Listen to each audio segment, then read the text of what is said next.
Hi Aquarius! Welcome. And this is your reading. Be open-minded po, hindi po halos lahat makaresonate.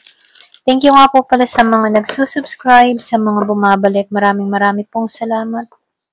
Give it a message for Aquarius. Ano yung mensahe sa'yo?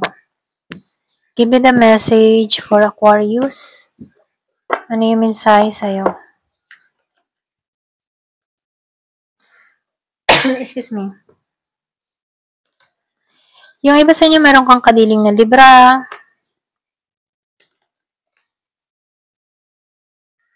Meron din ako nakikitang Capricorn.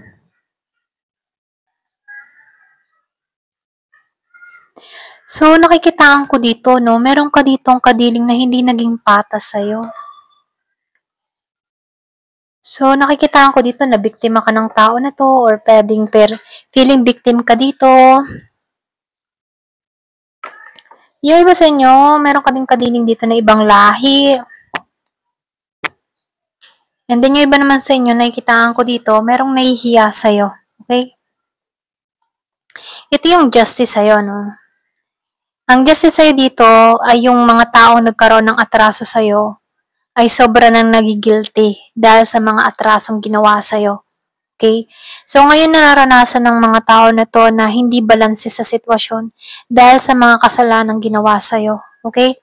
So, dito, lumalabas dito, nalaman mo yung katotohanan mula sa'yo. Merong mangyayari sa'yo within 6 months, okay? Or pwede rin nagaganap na to sa'yo. Before nitong mga nangyaring panluloko sa'yo, okay? So, yung iba sa inyo, 6 months na walang usap, 6 months na wala kayong contacts mula sa tao na to. So, lumalabas dito, no, merong transformation na nangyari sa'yo. So, nakikita ko dito yung bagong simula sa'yo. Ito na yung bagong simula, okay? So, meron ako nakikitang pagbabago na parating sa buhay mo. So, nakikita ko rin dito, may malaking sorpresa, may malaking pagbabago na parating. Hindi mo to inaasahan, itong pagbabago na mangyayari sa buhay mo. So, meron kang natutunan sa past mo. Ito lang yung mensahe, no? So, nakikita ko dito, naranasan mong hindi mo makontrol yung sitwasyon sa nakaraan. Pwede rin sabihin, meron kang kadiling dito na tao na over-controlling, siya yung laging nasusunod, okay? Na kung saan ikaw, hindi ka makapagpasya dito. Pero ganun pa man, nakikita ko dito, meron ditong nagtulak sa'yo, okay? Nagtulak sa'yo sa pagbabago. So, marami kang natutunan na lesson dito sa karmic past mo, okay? So, nakikita ko dito, challenge to sa'yo. Pero ganun pa man, nakikita ko dito, tinulak ka dito sa pagbabago, okay? So, nakikita ko rin dito, no, yung iba sa inyo, meron ka ng mga tinatanggalan, meron ka ng binabawasan. I mean, sa binabawasan, no, kung meron ka mga bisyo-bisyo, binabawasan mo na to, okay? So, nang lumalabas din dito, yung iba sa inyo, naranasan mo kasi dito na hindi mo maunawaan yung sitwasyon mo kung bakit nararanasan mo to. May mga tanong kang ganun sa sarili mo.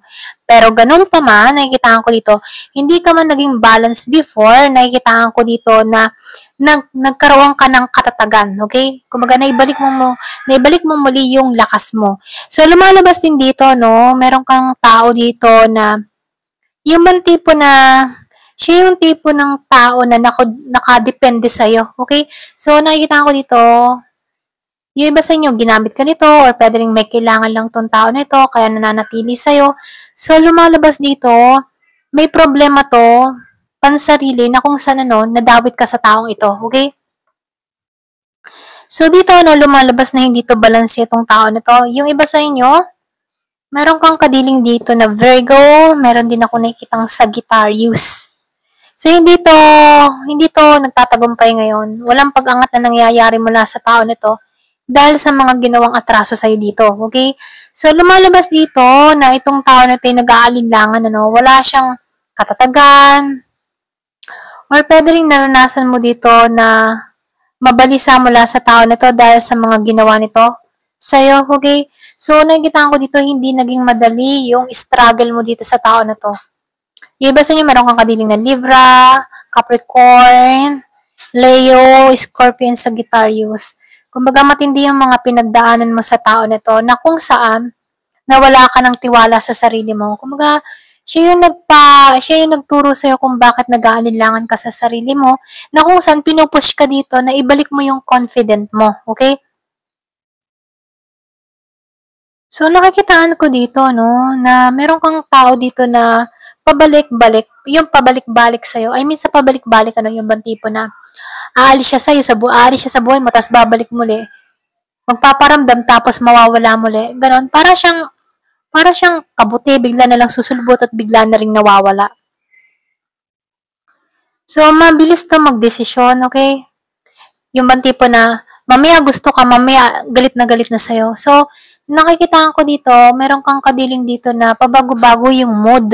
Okay? Ito lang nakikita ko, no? Pabago-bago siya ng mood dito. Kumbaga, hindi mo rin ito maintindihan tong tao nito kung bakit ganun yung kanyang inaasal dito. Okay? Pero ganun pa man, ano, nagiging kang mabuti dito. Ito lang yung lumalabas, ano. Very sweet ka. I-share mo kung ano yung meron ka sa tao nito. Pero, itong tao na to, no, tinirider ka pa rin ito. Ito lang nakikita ko, no. Kahit ano ba yung bigay mo sa tao na to, hindi niya nakita yung effort mo dito.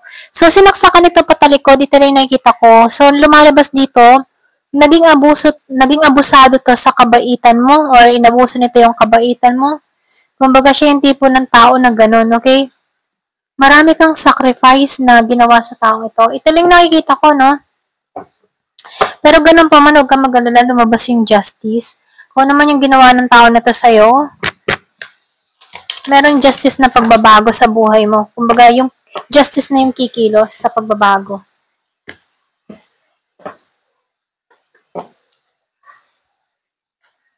So, meron kayong anak ng tao na to. So, your love life is being affected by children. Kumbaga, meron kang anak mula sa tao na to. Okay?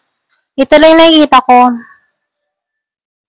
Pwede rin sabihin, gusto ng mga anak mo dito na huwag ka na pumasok muli sa isang relasyon. Kumbaga, ito yung nakaka-apekto sa'yo sa panibagong love life mo. Lord, so nakikita ko dito, extend your light-hearted energy to others. So, ito na yung time para yung bang tipo makipag-usap ka rin sa iba, makipag-mingle ka sa iba, yung ganon. So, nakikita ko na ito na yung time para mo lumabas-labas ka, huwag mong hayaan na ma-stuck ka, ganon. Pay attention to the red flag, ano. So, may red flag dito, the sign are coaching you. So, may babala dito, no. Yung iba sa inyo, nagigilty kasi tong person mo dito, pwedeng magbalik to, pero ganun pa man, kung ayaw na ng anak mo dito, red flag to, okay? Pero ganun pa man, nakikita ko dito, lalanding ka muli nito. Pwedeng alam nito yung kahinaan mo. Very soon. So, malapit na to. Clearly decide what you want to so that it comes to you now. So, ito na yung time para iklaro mo yung kaisipan mo, no? Bago pa ito dumating sa buhay mo, alam mo na, nakawaksi ka na dito, okay? So, playfulness. So, nakikita ko dito, to recapture romance, allow your inner youthful spirit of fun to shine. So, lumalabas dito, i-allow mo yung pusong bata mo, no? Yung may mga kilig-kilig or crush-crush, mga gano'n, no? So, pwedeng it din yung magbubukas sa'yo ng gano'n, no? Yung mararanasan mo muli maging teenager, ganyan. So, passion. So, lumalabas dito, allow your heart and soul to sing with joy. So, i-allow mo lang yung puso mo dito, ano? Kasi nakikita ko dito, merong passion na parating, okay? Love. Kaya lang, pay attention to the red flag. Ingat ka pa rin. Retreat. So, nakikita ko na, it's time to disconnect from the world.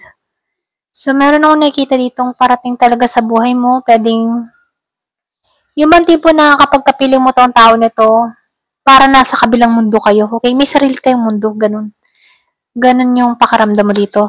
So, nakikita ko dito forgiving and learning. So, meron ditong hihingi ng tawad at matuto ka sa experience mo dito sa nakaraan. Meron akong nakikita magbabalik eh. Merong hihingi ng tawad dito. Pero ganun pa man, tingnan mo yung babala dito mula sa tao nito. Meron kang past person na babalik, okay?